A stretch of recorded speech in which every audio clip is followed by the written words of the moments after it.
Good morning, Raquel and Joel. Welcome to the bright side. Hi. I guess we lost Joel. I'm sorry, but okay. He suffers from a burning and tingling sensation in his hands and his feet. How old is Joel? He's like 40-something. Continue. I'm sorry I interrupted. The doctors? The doctors, they don't know what it is. They just go You're back and forth. joking. You're kidding me. Yeah, That's they have crazy. been taking him. Are you there? Yes, I'm here, and we're gonna take care of Joel. Okay, couple things. Okay. First of all, Joel's not a healthy fella. I don't know Joel. I'm just telling you, if you got tingling hands and feet, that's not the problem. The problem is overall poor health. Are you with me so far? Yes. Is Joel on any medicine? He's taking all kinds of vitamins only because No, prescription drugs. Prescription drugs. Or do you know? No, Is this he's not. a friend of yours or customer, client? Or how is he related to you? Yeah, I'm a longevity rep, and I'm trying to get him on minerals, and he's going to, but I wanted to get exactly what else does he need besides the 90 for life. Okay, so neuropathy, which is basically what you're talking about, is tingling in the hands and feet, fingers and toes, etc. It occurs over the course of long-term bodily breakdown. Nobody just wakes up in the morning with this problem. From a healthy state, they go to a neuropathic state. Couple of things. Yeah, he said it's been happening in like 2 years. Yeah, this is a state of general deterioration of the body. Okay, usually follows sugar, dysglycemia, messed up blood sugar, and it's very linked to diabetes. Now, just because he doesn't know he's a diabetic or the doctors didn't officially proclaim him a diabetic doesn't mean he doesn't have dysglycemia.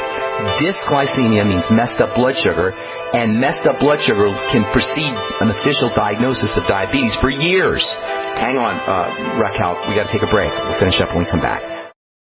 So let me ask you a couple questions, Joel. Are you on any prescription drugs right now? I am not. Okay. Have you been diagnosed with prediabetes or diabetes? I have gone to doctors and they've given me blood work and they keep telling me I am not diabetic, but I am borderline diabetic.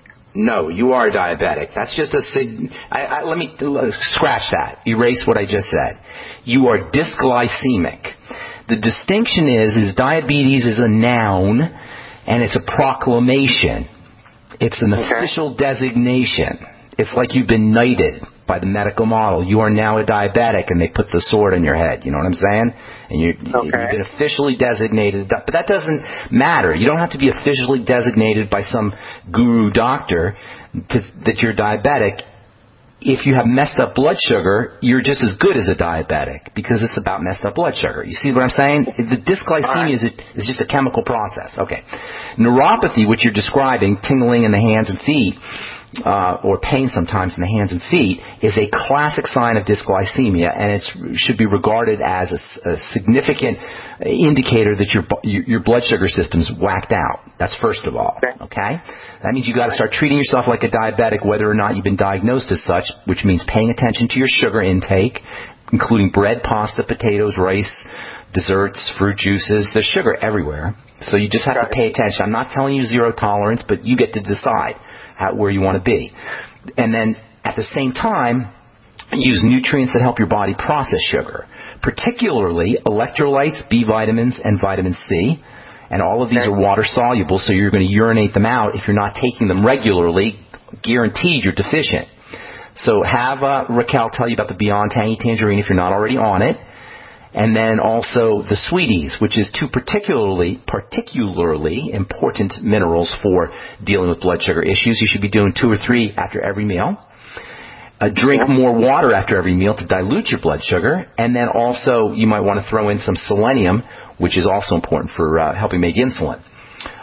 You may also want to, or you probably should be on the Whole Healthy Start Pack, and you might want to throw in the Fucoid Z. Fucoid Z is it's got some anti-diabetic properties and some anti-inflammatory properties, as we've been talking about. What is that, the QZ? Fucoid, F as in Frank, U as in uncle, C-O-I-D, Fucoid, and then the letter Z. Now, the second thing about neuropathy, which sometimes goes under the radar, is sometimes the problem isn't the neuropathy, but the muscles that are connected to the nerves. See, when the muscles are, when we're sedentary, when we don't move, and frequently, even if we're moving, we don't move our toes and our fingers a lot, or our hands and feet a lot, eventually the muscles start to become lazy. They don't necessarily contract, but they just don't, they don't want to expend excess energy, so they kind of shrink a little bit. They just become lazy. They don't want to contract. They don't want to do their work. And then when you start to do work with your muscles, a signal is sent through the nerves that says, hey, we didn't plan on this. This is a surprise. We're not ready for this. So what you might want to do is you might want to do some exercises with your hands and feet.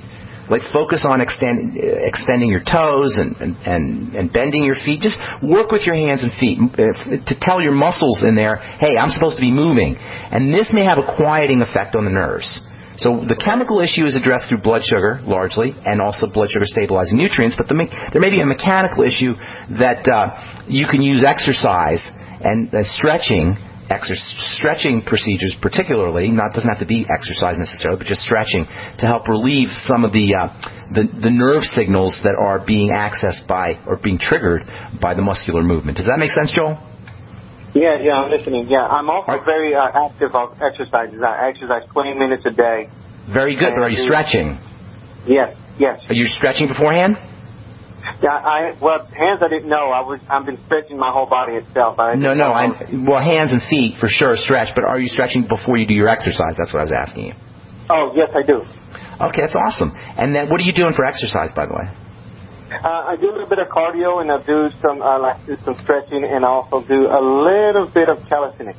That's awesome, man. Well, then, if you're pretty sure, experiment anyway. Just doing some stretching your hands and feet, fingers and toes.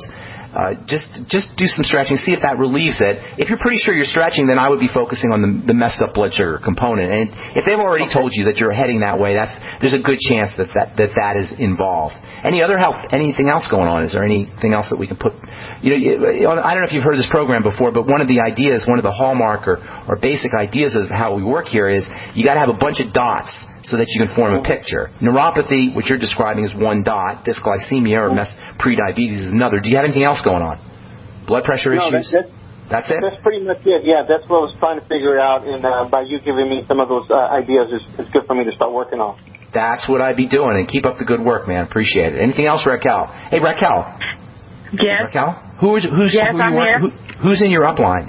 Are you in Jan's? My upline is Raymond Brown.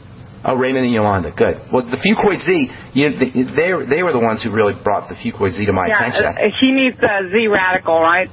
Well, see, the Z radical is a liquid version of the Fucoid Z. The reason I always talk about the Fucoid Z and not the Z radical is because you get more Fucoid in the Fucoid Z. Okay. It's more bang for your buck. The Z radical is tasty. It's good for kids. It's kind of like a nice little treat sort of thing, and you could put it in your smoothie or your drink, but doesn't have the same Fucoid and bang for your buck, if you know what I'm saying. And so it's called Fucoid Z? The Fucoid Z capsules, three times a day, 9 a day. Three times a day. Yeah. All right. I'll take care of him. There's lots more you could do. If Joel's listening there, have him throw in 50 milligrams a day of zinc as well. That might be helpful too. Zinc picolinate. Okay. Okay, good to talk to you, Raquel. Take care. Okay, bye-bye. Ciao.